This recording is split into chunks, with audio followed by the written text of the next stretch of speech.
Per Venezia il turismo è fondamentale, ma va pensato diversamente. Ci saranno due aspetti fondamentali da affrontare a fine emergenza, secondo il sottosegretario all'economia, candidato sindaco per il centro-sinistra Pierpaolo Baretta, intervenuto durante la diretta straordinaria. Il primo grande tema è quello del turismo. È evidente come dire, la contraddizione. Venezia senza turismo muore, lo vediamo in questi giorni, ma Venezia con un turismo che l'aveva schiacciata, come era successo negli ultimi tempi, muore lo stesso. Quindi qual è il nuovo punto d'equilibrio che noi dobbiamo realizzare anche come tipo di offerta turistica, che tipo di attrattive? A queste domande se ne aggiunge un'altra. Si è visto in questi giorni che Venezia senza turisti ci ha fatto anche vedere quanto pochi sono i veneziani che ci vivono, e quindi il secondo tema è anche questo: come ripopoliamo Venezia? E questo lo si fa affiancando alla ripresa di un turismo, diciamo,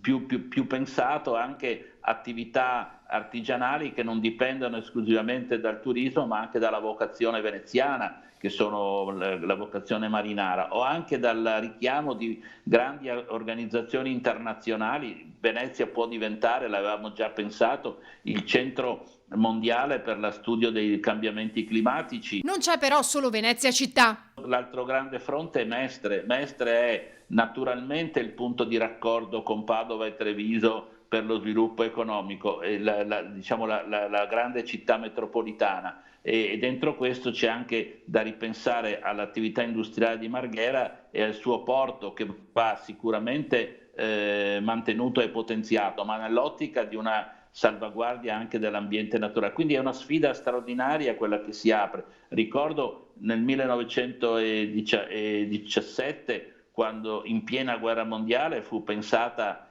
Marghera. Ora, per carità, ci sono state anche tante contraddizioni, ma per tanti anni ha assicurato sviluppo. Quello che va detto con chiarezza è che non ci vuole la monocultura. Non basta una cultura solo industriale, non basta una cultura solo turistica, l'abbiamo imparato. Oggi Venezia deve essere una pluralità di interventi su se stessa.